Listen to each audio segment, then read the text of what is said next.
말씀 마태복음 3장 13절에서 17절까지 말씀 교독하도록 하겠습니다.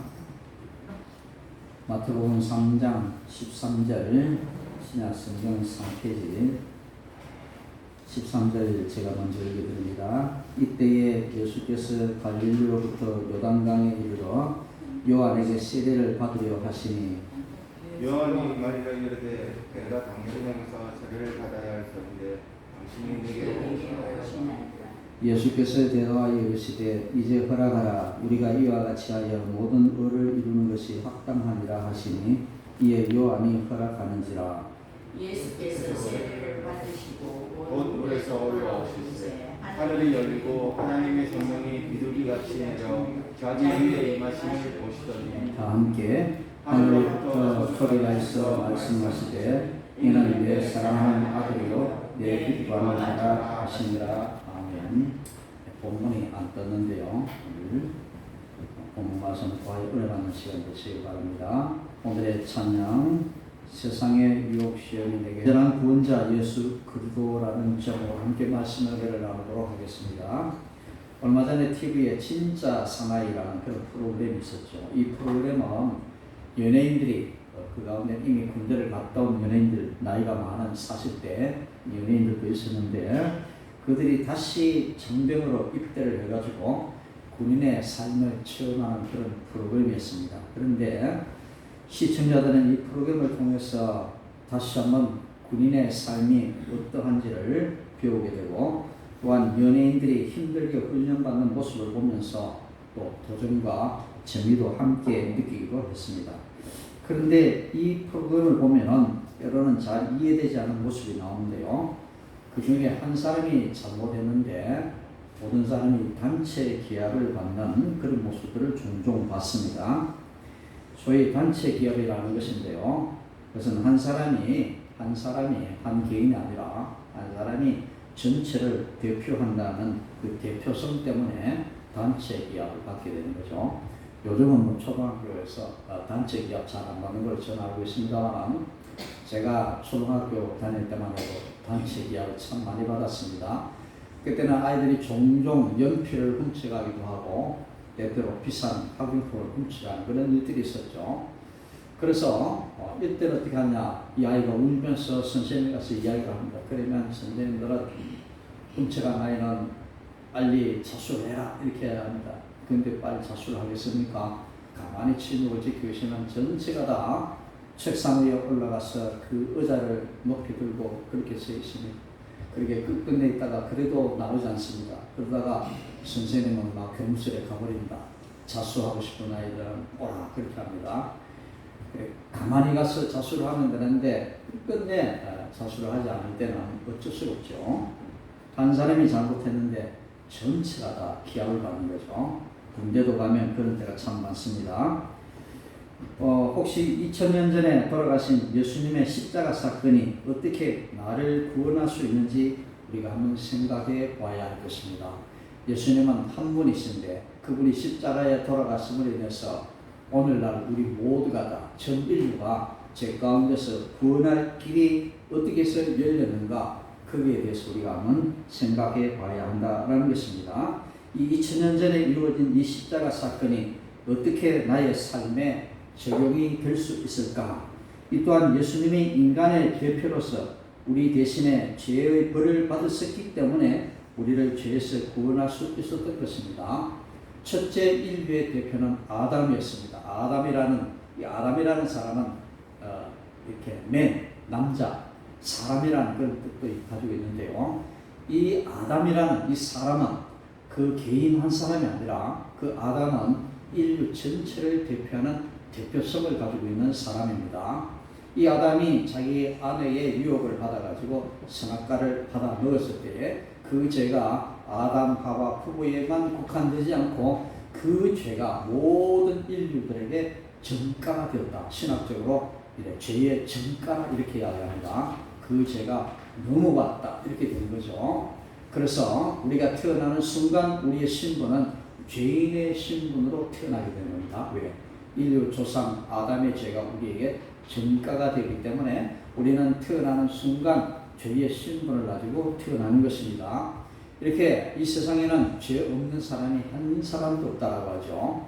나는 세상에서도 착하게 잘 사는데요, 왜 죄가 있습니까? 라고 하는 사람이 있을 수도 있겠지만, 사람이 태어날 때부터 가지고 나온 죄가 있는데 그것을 원죄라 이렇게 합니다. 우리가 세례 문답할 때 우리가 많이 들어봤죠. 원죄, 원래부터 가지고 온 죄, 원래부터 지고 나온 죄, 원죄라 말하고, 그 다음에 우리가 평생 동안 살면서 지은 죄를 본죄라 그렇게 말합니다. 그래서 사람은 누구든지 원죄와 본죄를 가지고 태어나게 된다.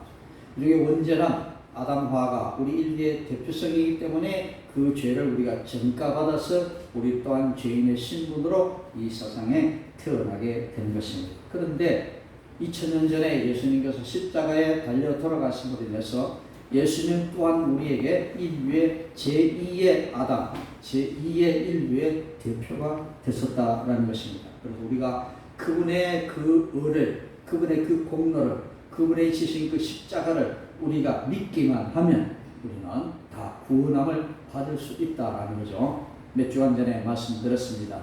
이게 얼마나 쉬운 일이, 우리가 구원받는 일이 얼마나 쉽습니까? 믿기만 하면 우리가 구원받을 수 있는데 그걸 믿지 못해서 우리가 구원에 이르지 못한다는 거죠. 쉽고도 어려운 것이 구원입니다. 양면, 종의 양면의 동전의 양면 차이죠. 뒤집으면 되는데 뒤집지 못해서 우리가 구원받지 못한다라는 것입니다. 그리고 우리가 세례를 받을 때는 그런지 신앙의 고백을 하지 않으면 우리가 세례를 받을 수 없습니다. 십자가에 달리신 그 예수님이 내 죄도 대신해서 죽으셨다. 그러므로 나는 이제부터 그 예수님을 나의 삶의 주인으로 삼고 살아가겠습니다 라는 고백을 해야만 우리가 그에게 세례를 베풀 수가 있는 것입니다. 왜냐? 예수님은 우리의 대표이기 때문에 그렇다는 것입니다. 예수님이 인간의 대표로서 우리 대신에 벌을 받으셨기 때문에 우리를 죄에서 구원할 수 있는 것이다 라는 것이죠. 이렇게 예수님이 우리 죄를 용서하신 유일한 구원자가 되신 것에는 예수님이 참으로 하나님이자 참 사람으로 태어났기 때문에 가능했다는 것입니다. 얼마 전에 오후에 때 저희들이 이것을 배웠죠. 예수님은 참 신이시면서 참 사람이시다. 그렇기 때문에 신인 양성일이라는 그런 신학적인 용어가 있습니다. 예수님은 사람이신과 동시에 하나님이신 그런 사람의 몸을 입고 오신 하나님이시기 때문에 예수님은 그런 신성과 인성을 동시에 가지고 계시는 분이시다라는 겁니다. 그래서 예수님은 사람으로 이 땅에 태어나셨습니다.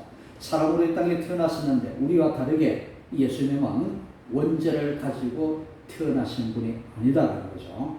마리아의 몸에서 태어나긴 했지만 마리아와 요셉이 혼인한 상태였지만 그러나 잠자리를 같이 하지 않은 상태로 태어났기 때문에 그러나 예수님은 인간의 출생방으로 태어나기는 했지만 그런 요셉의 혈통을 가지고 태어나신 분은 아니었다.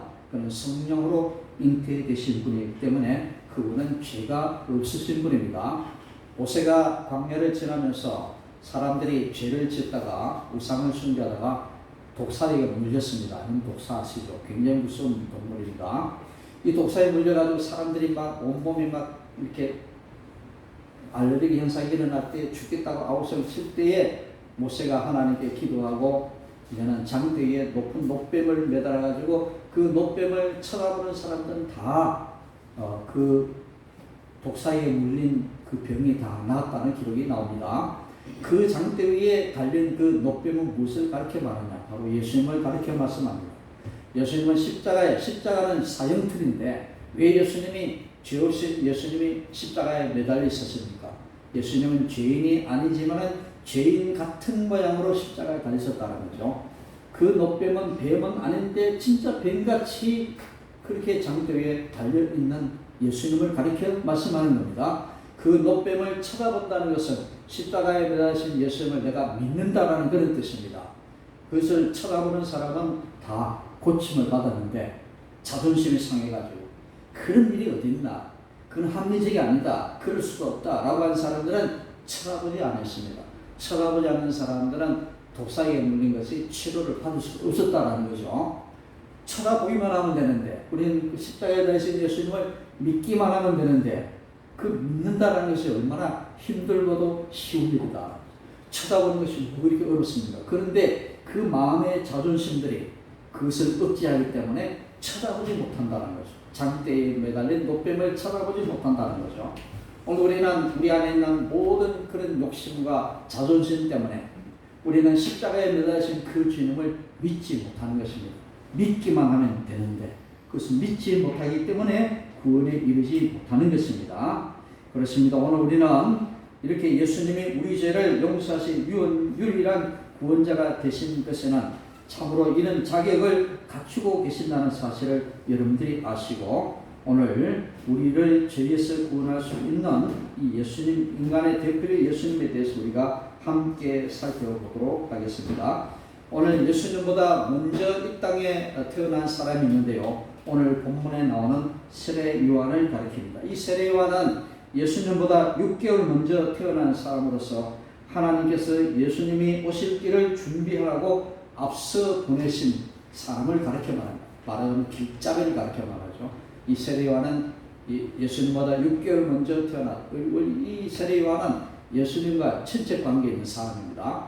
친척 관계 있는 사람인데 이 세례 요한이 예수님보다 6개월 먼저 태어나서 예수님이 앞으로 하실 일을 미리 준비하기 위해서 하나님께서 먼저 보내신 사람이다라는 겁니다. 그래서 이 세례 요한은 유대 광야에서 사람들에게 말합니다. 회개하라, 천국이 가까웠느니라, 이렇게 말하면서 많은 사람을 하나님께로 돌아오게 하였습니다.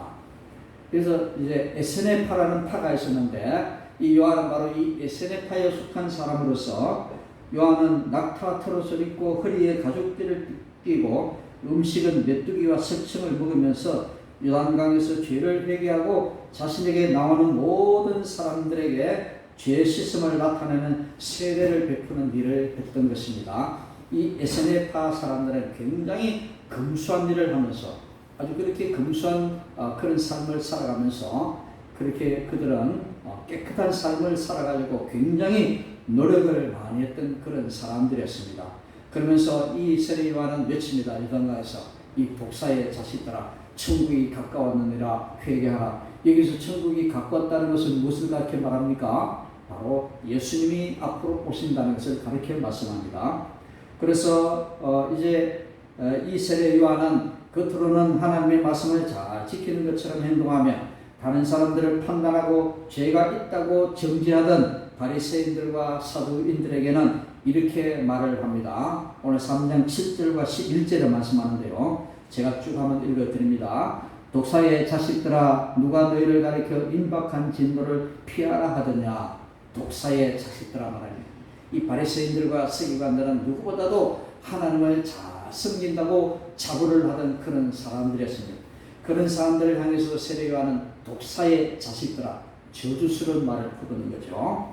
누가 너희를 가리켜 임박한 진노를 피하라 하더냐. 그러므로 회개에 합당한 열매를 맺고 속으로 아브라함이 우리 조상이라고 생각하지 말라.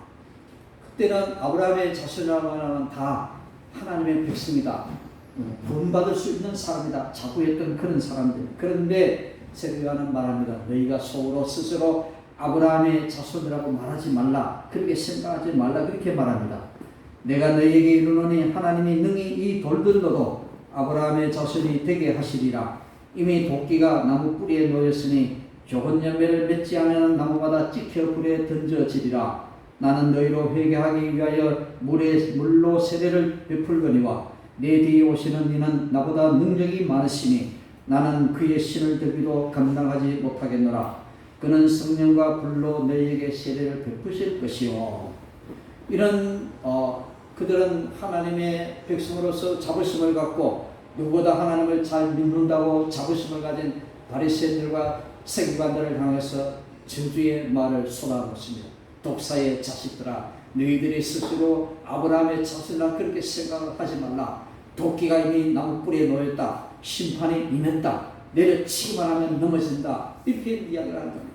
그러니까 회개하라. 회개하기 위하여 나는 물로 세례를 베풀거니와. 그래서 많은 사람들이 요단강으로 몰려와서 세례 요한에게 세례를 받습니다. 지금도 가면 세례 요한이 세례를 베풀었던 그런 세례터가 이제는 요단강에 존재를 하죠. 저도 요단강을 이렇게 지나왔는데 지금 요단강은 굉장히 좁은 강입니다. 어떤 데는 훌쩍 뛰어넘을 수도 있는 그런 강인데 당시에는 이 요단강이 굉장히 넓은 강이었습니다. 그런데 그 강 가운데 세례 요한이 많은 사람들에게 세례를 베푸는 그런 세례터가 있었던 거죠. 그런데 많은 사람들이 그곳에 나와 세례를 베푸는데 이제 세례 요한 앞에 예수님이 나타나시게 됩니다. 세례 요한 자신은 사람들이 기다리고 기대하던 메시아가 아님을 말합니다. 나는 메시아가 아니다. 사람들이 많이 몰려와서 마치 세례 요한이 메시아가 아닌가 그렇게 생각하는 사람들이 있었는데 세례 요한은 나는 절대로 그런 사람이 아니라 말합니다.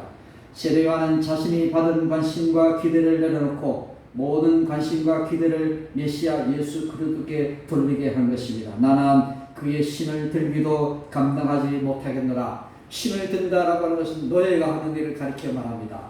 세례 요한은 모든 사람들에게 인기가 많았는데 마치 모든 사람들은 세례 요한을 메시아로 그렇게 인정을 했는데 세례 요한 스스로 나는 그런 사람이 아닙니다. 나는 뒤에 오시는 그분의 신을 들기도 감당치 못할 그런 사람입니다. 나는 그의 노예보다도 못한 존재입니다. 그는 그렇게 이야기를 한 겁니다. 그러던 어느 날 열심히 사람들을 회개시키며 세례를 주던 세례 요한에게 예수님이 찾아오셨습니다. 13절에 말씀합니다. 이때에 예수께서 갈릴리로부터 요단강에 이르러 요한에게 세례를 받으려 하시니 그러니까 요한이 당황을 합니다. 예수님이 와서 세례 요한에게 세례를 받으려고 하니까 요한이 당황을 해서 14절에 말씀합니다. 요한이 말려 이르되 내가 당신에게서 세례를 받아야 할 터인데 당신이 내게로 오시나이까? 제가 당신에게 세례를 받아야 되지 어떻게 당신이 내게 세례를 받을 수가 있습니까? 요한의 세례는 죄사함을 얻기 위한 세례이기 때문에 세례를 받기 위해 자기에 나오는 예수께 세례 주기를 거부하고 오히려 자신의 죄성을 본성적으로 알고 있는 예수님에게 세례 받기를 원했던 것입니다. 제가 오히려 세례를 받아야 합니다. 그렇게 말을 합니다. 이렇게 세례 요한은 비록 예수 그리스도의 무지함에 대한 인식은 가지고 있었지만 이 예수님이 요한에게 세례를 받음으로 인해서 이제는 스스로 죄인과 같이 되심으로 구속적인 죄의를 이루시려는 예수님의 그 심오한 뜻을 그가 깨닫지 못했던 것입니다. 그래서 15절에 말씀합니다. 예수께서 대답하여 이르시되 이제 허락하라. 우리가 이와 같이 하여 모든 의를 이루는 것이 합당하니라 하시니 이에 요한이 허락하는지라. 세례 요한은 예수님께 물로 세례를 주기 시작했습니다. 절대로 저는 세례를 줄 수 없는 사람이다. 오히려 제가 예수님께 세례를 받아야 할 사람이다. 그렇게 말했지만 예수님은 세례를 주라. 내가 너에게 세례를 받아야 되겠다. 그렇게 말씀을 하셨습니다. 그래서 요한은 예수님의 말씀대로 이제 예수님에게 세례를 베풀기 시작했습니다. 모든 세례 의식을 마친 후에 예수님과 세례 요한이 물에서 나오자 놀라운 일이 일어났습니다. 갑자기 하늘이 열리더니 성령이 비둘기같이 내려 예수님 위에 앉으셨고 하늘에서 다음과 같은 소리가 들렸던 것입니다. 17절에 말씀하십니다. 이는 내 사랑하는 아들이요 내 기뻐하는 자라. 오늘 요한이 예수님에게 물로 세례를 베푸는 것은 바로 예수님이 공적 사역을 감당하는 그런 취임식과 같은 그런 자리였습니다. 여러분들 그렇죠? 이제 장로가 되기 위해서, 안수집사가 되기 위해서, 목사가 되기 위해서 우리가 감당해서 이런 안수를 받고 우리가 비로소 그 취임식을 하게 되어졌는데요. 대단한 친구라고 하는데요. 자신의 꿈을 이루기 위해 하루를 여기서 나갔습니다. 죄송합니다. 그렇습니다. 그래서 이제 취임식을 하게 되는데요. 그 취임식이 지난 다음에 공식적으로 사역을 감당하게 되죠. 대통령도 마찬가지고 국회의원들도 마찬가지입니다. 구청장도 마찬가지고 시장도 마찬가지입니다. 취임식을 하고 난 다음에 그 다음에 정식적으로 시장의 업무를, 구청장의 업무를, 국회의원의 업무를 또 대통령의 업무를 시작하는 거죠. 예수님도 30년 동안 부모의 밑에 있다가 이제는 30세쯤 되어서 이제는 공적인 사역을 감당하기 시작했는데 그때 제일 먼저 한 일이 바로 세례 요한에게 나와서 물로 세례를 받는 일이었습니다. 예수님은 세례를 받을 필요가 없는 분입니다. 그럼에도 불구하고 예수님이 세례를 받으신 것은 바로 공적인 사역을 감당하기 위한 그런 취임식과 같은 그런 위임식과 같은 그런 일을 행했던 것입니다. 그래서 세례를 받고 올라가니까 하늘로부터 음성이 들려왔습니다. 이제 비로소 하늘의 하나님께서 음성을 통하여 예수님이 공적으로 사역을 시작하는 것을 인정하셨던 것입니다. 예수님은 죄가 없으신 하나님이시자 하나님의 아들이시기 때문에 세례를 받으실 필요가 전혀 없는 분입니다. 하지만 이러한 하늘로부터의 선포는 구약 성경 이사야서에서 여호와의 종 예수님을 향해 예언이 되었고 그 말씀이 예수님의 세례를 받으실 때 이루어진 것입니다. 이사야 11장 2절에는 그렇게 말씀합니다. 그의 위에 여호와의 영 곧 지혜와 총명의 영이요 모략과 재능의 영이요 지식과 여호와를 경외하는 영이 강림하시리니 라고 했습니다. 예수님의 세례를 받으심으로 이제는 정식적으로 하늘에서 성령이 내려 이제는 지혜와 총명의 영, 모략과 재능의 영, 지식과 여호와를 경외하는 영이 강림했다고 이사야 선지자가 700년 전에 그렇게 예언을 했던 것입니다. 그리고 이사야 42장 1절도 말씀합니다. 내가 붙드는 나의 종, 내 마음에 기뻐하는 자, 곧 내가 택한 사람을 보라. 내가 나의 영을 그에게 주었은즉 그가 이방의 정의를 베풀리라. 세례 요한이 예수님에게 세례를 베푸는 그 순간에 성령께서 그에게 임하시고 이제는 공식적으로 예수님의 공적인 사역이 시작하게 되어졌던 것입니다. 예수님은 세례를 받으신 이후에 이제는 좋은 소식인 복음을 전하기 시작하셨습니다. 복음은 헬라어로 유앙겔리온이라 그렇게 말합니다. 그리고 라틴어로는 에왕겔리움이라 그렇게 말하기도 하고 영어로는 가스펠이라고 말하기도 합니다. 우리가 가스펠 소미라고 할 때 복음성가라는 그런 뜻이죠. 이 복음이라는 것은 바로 하나님의 나라, 즉 천국에 대한 소식을 말하는 것입니다. 이 좋은 소식을 그렇게 말하죠. 옛날에 전포도에 있던 어떤 교회는 전도지에 그런 그 문구가 있었습니다. 전도지 맨 앞에 기쁜 소식. 기쁜 소식이 뭐죠? 기쁜 소식, 복음을 가르치면 복된 소식을 뜻하는 겁니다. 예수님이 십자가에 매달리시고 우리 죄를 위하여 나를 대신해서 십자가에 매달려 죽으시고 3일 만에 부활하시고 나의 삶의 주인이 되셨다는 이 소식, 이것이 인류들에게 가장 기쁜 소식이었다라는 것입니다. 이 기쁜 소식을 예수님이 스스로 전하기 시작했다라는 것입니다. 예수님은 요한으로부터 세례를 받으신 후에 하나님이 다스리고 통치하시는 하나님의 나라를 전파하는 사역을 시작하셨습니다. 세례 요한에게 세례를 받으신 물 세례는 예수님이 하나님이시자 동시에 사람들을 구원하시기 위해 죄의 벌을 대신 받고 이 땅에 오신 인간의 대표, 그 구원자이자 메시아이심을 사람들 앞에서 공식적으로 보여주는 그런 의식이었던 것입니다. 이처럼 예수님은 우리의 부족한 이해력은 모두 이해할 수 없지만 완벽한 하나님이자 또한 완벽한 인간이 있었습니다. 그렇기 때문에 거룩하신 하나님의 입장에서는 우리의 모든 죄를 용서하시고 또한 죄를 지은 인간의 입장에서는 우리 대신에 사람의 대표로 우리 모든 죄에 대한 벌을 대신 받으시고 우리를 살릴 수 있는 그런 분이신 것입니다. 이후 예수님은 병든 자를 고치시고 귀신을 쫓아내시고 복음을 전하시며 하나님의 나라가 이 땅에 임했음을 보여주시는 공적인 사역을 3년 동안 하셨던 것입니다. 예수님은 참으로 하나님이자 참 사람으로 오셔서 우리를 죄에서 구원하실 유일한 분이심을 여러분이 믿어야 하실 것입니다. 이제 여러분들은 예수님만이 참 하나님, 참 사람으로 나의 죄를 용서해 주시고 구원하실 유일한 구원자로 고백하시기를 바랍니다. 이미 고백하신 분이라면 우리는 더 확고한 믿음을 가지고 살아가야 될 것입니다. 예수님이 참 하나님이라고 고백할 수 없다면 예수님도 죄가 있는 사람이기에 우리 죄를 용서하실 수 없다고 고백하는 것과 마찬가지일 것입니다. 우리가 예수님을 하나님으로 인정하지 못하면 예수님도 우리를 향해 그렇게 말할 것입니다. 나도 죄가 있기 때문에 너희의 죄를 용서해 주시는 자격이 없다. 그렇게 말씀하실 것입니다. 또한 예수님이 참 사람이라고 고백할 수 없다면 예수님은 죄를 지은 인간의 대표로 사람을 대신해서 죄의 벌을 받고 우리를 살릴 수 없다라고 그렇게 말씀을 하실 것입니다. 이처럼 예수님이 참 하나님이시자 참 사람이심을 믿고 고백하는 것은 굉장히 중요하다는 것입니다. 이것을 믿고 안 믿고의 따위의 차이, 하늘과 땅의 차이를 더 큰 차이를 우리에게 보여주는 것입니다. 이 믿고 안 믿고의 차이에 따라서 우리가 천국을 갈 수도 있고 지옥에 갈 수도 있다라는 것입니다. 이를 믿고 고백했기 때문에 하나님께서 우리를 사랑하셔서 은혜를 주신 것입니다. 우리는 이 은혜와 사랑에 늘 감사하면서 살아야 할 것입니다.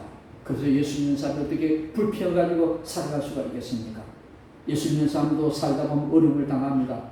그러나 예수 믿는 사람들이 어려움을 당하는 것은 믿지 않는 사람들이 당하는 어려움과 완전히 다른 그런 고난인 것입니다. 예수 믿는 사람들이 고난을 당하는 것은 그 고난을 통하여 우리가 하나님 앞에 받을 또 다른 선물이 있지만 믿지 않는 자에게 있어서 그 고난은 고난 자체인 것입니다. 여러분들이 이것을 믿으셔야 됩니다. 그리고 우리는 믿는 자들은 고난을 당할 때 전혀 이상스럽게 생각해서는 안 될 것입니다. 그래서 우리는 욥의 고백처럼 정금 같은 믿음을 취하기 위하여 우리도 욥이 당한 그 고난을 달게 감당할 수가 있어야 할 것입니다. 욥이 어떤 고난을 당했습니까? 가지고 있는 재산 다 가져가 버렸죠. 자식들 다 죽어버렸죠. 아내는 욕을 하면서 떠나버렸죠. 이보다 더 큰 불행이 어딨습니까? 이보다 더 큰 고난이 어딨습니까? 그런 가운데서도 이 욥은 결코 하나님을 떠나지 않고 하나님을 원망하지 않았습니다. 다만 자기가 당한 고통에 대하여 하나님, 저는 차라리 죽겠습니다. 너무 아프기 때문에, 너무 아프기, 몸이 근질거려가지고 피부병이 걸려가지고 죽을 지경에 놓여 있기 때문에 그런 가운데서 차라리 죽겠습니다 라고 했지만 하나님을 원망하지는 않던 것입니다. 그러니까 나중에 어떻습니까? 모든 사탄의 공격으로부터 그가 이기고 난 다음에 하나님께 놀라운 은혜를 베풀어 줬다는 거죠. 이전보다 더 이렇게 이쁜 딸들을 낳게 해주시고 이보다 더 변화되는 그런 재산을 구워주시고 그 위에 모든 사람을 존경받는 그런 삶을 살게 하신 일을 여러분들이 기억하지 않습니까? 그렇습니다. 우리는 이렇게 하나님의 받은 은혜만 해도 감사하고 또 감사하면서 살아도 부족함이 없을 것입니다. 어느 누구가 부모를 향해서 왜 나를 낳게 했습니까? 그렇게 말하는 사람이 있을 수는 있겠지만 그러나 우리가 구원받은 사람으로서 하나님 왜 나를 구원하셨습니까? 라고 하는 사람은 없을 것입니다. 우리는 그 받은 은혜가 얼마나 큰지 천국에 가고 지옥에 가는 차이다라는 거죠. 이런 큰 은혜를 받았는데 왜 우리가 하나님의 은혜를 감사하지 않아야 되겠습니까? 그렇죠? 우리는 죽기까지 이 하나님의 은혜를 감사하면서 살아가는 우리가 되어야 할 것입니다. 우리도 언제 어디서나 용기를 가지고 예수님을 나의 구원자와 주님으로 고백하며 늘 그 은혜에 감사하며 살아가는 우리 모두가 되어야 할 것입니다. 이번 한 주간도 나를 사랑하시고 구원하시는 예수님의 은혜를 더욱 감사하며 살아가는 여러분들 되시기를 바랍니다. 그리고 이 기쁜 소식을 나만 간직할 것이 아니라 내 가족, 친구, 내 이웃들에게도 전하소서. 하나님의 사랑을 함께 나누는 저와 여러분들 되시기를 주님의 이름으로 간절히 축복합니다. 기도하겠습니다. 하나님 감사를 드립니다. 우리를 위하여 이 땅에 오셔서 우리 죄를 위하여 십자가에 매달려 죽으시고 3일 만에 부활하셔서 우리에게 거룩한 의를 입혀주시고 우리로 하여금 천국 가는 천국 백성의 삶을 살게 하신 그 하나님의 놀라운 사랑에 그 은혜를 감사합니다. 우리가 이 은혜를 받고도 감사하지 못하고 우리가 이 은혜를 받고도 하나님의 백성으로서 살지 못한 어리석은 부족함을 하나님 다 용서해 주시기를 원합니다. 이제부터라도 저희들이 참으로 주님께 받은 그 은혜, 그 구원의 은혜를 깊이 감사하며 평생을 통하여 이 은혜에 감사하는 삶을 살아갈 수 있도록 은혜 베풀어 주옵소서. 살다 보면 어려움을 당할 때도 많지만 그러나 그 어려움 가운데서 우리가 용기를 찾도록 도우시고 그 고난 가운데서 늘 하나님의 은혜를 생각하면서 믿음으로 승리하는 우리 모두가 되게 도와주옵소서. 우리가 누린 이 고난은 장차 우리 하나님의 나라에 가서 누릴 그 영광에 비하면 좋게 비교할 수 없는 그런 놀라운 은혜 우리가 깨닫고 우리가 어떤 일을 만나고 어떤 상황 가운데서도 그 하나님 우리에게 베푸신 그 구원의 은혜를 깊이 감사하며 살아가는 우리 모두가 되게 도와주옵소서. 그리고 이 받은 은혜 이 세상 어떤 것과도 바꿀 수 없는 소중한 은혜임을 우리가 한시도 잊지 않도록 주께서 도와주시옵소서. 오늘 한 주간도 이 은혜 감사하며 살아가는 귀한 한 주간 될 수 있도록 도와주시옵소서. 모든 것 감사드리며 예수님 이름으로 간절히 기도드립니다. 아멘.